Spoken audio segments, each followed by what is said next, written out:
10 index, and we're on the daily time frame as usual. Whenever you want to analyze the market, whenever you want to look out for trade opportunities, I always start from a higher time frame, and the preferred higher time frame is the daily time frame charts, which enables me get the overall daily time frame structure, know what to expect of the market in the coming days. Yeah, so we can see the structures of the market on this index on the daily time frame. We have this bearish structure where the market created series of lower highs and lower lows. Then following up was this bullish structure. Should we spot it out? So we got this bearish structure, bullish at this point, bearish here, bullish. We don't really need to spot the highs and lows. Looking at the chart alone, you can be able to identify the structures of the market, and we have this to be what? A bearish structure which has been on for a period of time now. So the market would not be in a particular structure or direction forever. At some point there would be a shift of structure, would get reversals, and seeing that the market has been bearish for a long period of time, it's expected for price to change structure. At least we could likely see a reversal on this index, because the market was previously, or is currently, we say the market is currently on a bearish structure, so it's expected for price to gain value to push back to the upside. Yeah, so that's it for the current structure. The market is bearish at the moment with series of lower highs and lower lows. So the next thing I do is to spot out the historical levels and zones formed on this time frame after I'm done identifying the market structure, which is a bearish structure currently, because I've got series of lower highs and series of lower lows. I think we should quickly spot the highs and lows on this current structure. Yeah, for clarity's sake. So we got a high here, we got a low, lower high, a lower low, lower high, lower low, lower high, lower low there, lower high, lower low, lower high, lower low, lower high, and we have this last low formed at that point. Yeah, so this is the market on a clear bearish structure with series of lower highs and series of lower lows. When we check the price level of these highs and lows, would see that they are lower than each other. That's a confirmation of these highs and lows to be actually lower highs and lower lows. I've showed you guys how to do that. Yeah, so you have to identify the levels and zones, the major levels and zones, the historical levels and zones formed on this time frame, this daily time frame charts. So we have this to be the nearest level to price value, which we can see here, a level of support which price pushed up from previously. We had the markets push up after approaching this level, price pushed up, then broke below it. So could this be a retest for the bearish continuation, or are we to see the market break back inside of this level, something like this? Then we get what the bullish continuation. What are we to expect of this index? What should we look out for on this index? So we have that level identified. We have this level identified, the level of 5,916, and the next level we got is this level.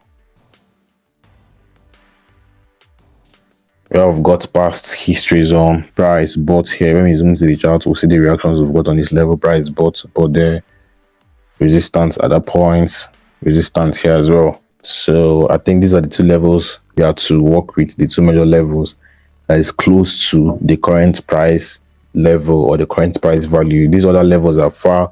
We still have more levels, but they are quite far from where price is trading at currently. So we should just focus on these two levels. Yeah, so this and this zone is our trade zone. Basically, this zone is our trade zone.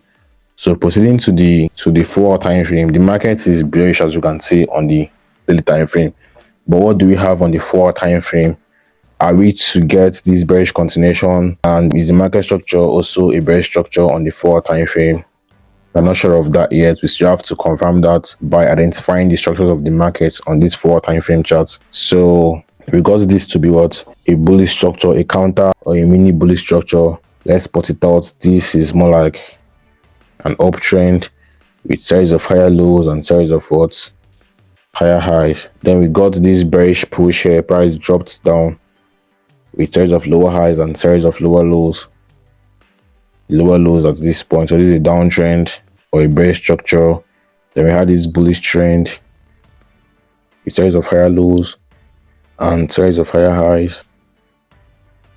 Then the markets pushed to the downside on this bearish impulsive drop with series of lower highs formed already, not clearly seen. We just had more of an impulsive drop, but it's to be spotted. So we got this formed, this that happened after this bearish push. And looking at the nature of the market on this index, we can see that after each run we get the opposite of it. After this we get this. So after this, currently what is expected is what? The market pushing up. So this makes sense to say that we are likely to see price push up at least to come fill up this bearish gap, because a gap has been created on this drop we got here. So we're likely to see the market push up to come fill up this bearish gap, but the market is still bearish. Let's have this in mind. The market is still bearish. So even if you have to look out for any buy opportunity, we should still be careful of what the market would likely do. Observe price move properly.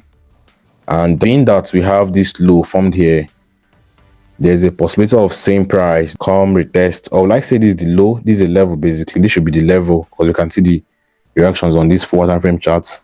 A double bottom formation formed there, the first low, the second low, and we now have another level here on this 4 time frame chart, because this is basically all spotting out the historical levels and zones on this 4 time frame chart. So we have this to be a level of support. We also have this level that followed up, price bought support there, support here, and this retest, break, retest, resistance, price dropped. And we have this formation to observe, which is another block formed on this historical level. So are we to see price drop from here? Being that the market is bearish, I think we have more sell possibilities to buy possibilities at the moment, because we have this to be very structured and we actually expect price to push up. But the thing is that the market is trading below a historical level of resistance, below a zone, which we can see the reactions we've got on it. Let's spot it out. We got this to be the buys, the buys there, the buys. There was a retest, resistance, price dropped. Yeah, so this is a level that the market has been reacting to, having an order block aligned with this historical level. This is a bearish order block. This is a drop base drop, though the drop out of the base is not that solid, but you can still work with it, and there's a high possibility of seeing the sells on this index. But I want us to take note of this next level. Even if you have to get the sales on this index, I don't still expect price to sell very far from this level, to break below this level. I expect price to like push down here, then we get a continuation like this other block being invalidated. Yeah, so we have to pay attention to this zone for a potential sell point, and this level for a potential buy point, because likely to see the buys from here. I expect price to buy from this area. So we have to proceed to the 1 hour time frame to see how the structure of the market looks like, and to see if there's a potential buy point on this area, which should be an order block for entries on the 1 hour time frame. So moving to the 1 hour time frame, what do we have?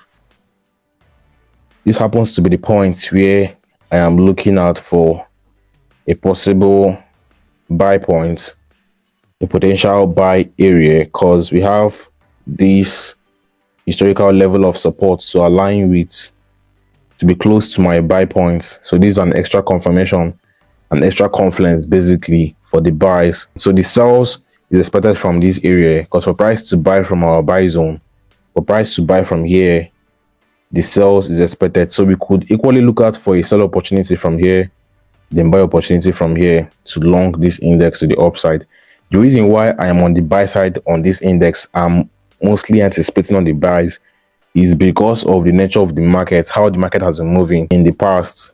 Yeah, you can see the structure of the market, bullish, bearish, bullish, bearish. So I expect price to push up, and we can still see that we've got some bullish momentum at this point. We have this to be a bullish momentum, so it indicates that the bulls are present in this market, expecting this level to get broken, because I expect price to come fill up this bearish gap that's been formed at this point by the drop. I expect price to break past this zone, then buy to here, at least price buy into this level.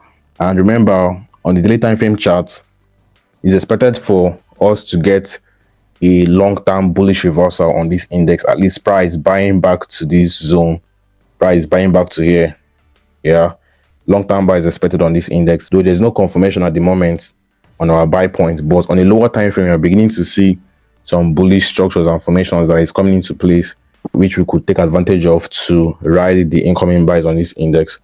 But I expect price to buy to here in the coming weeks and months on volatility 10 index. As we can see, this index has been bearish for a period of time now, since June, 2nd of June to date, about 3 months of bearish run, which I expect price to shift structure to a bullish run, to a bullish direction basically.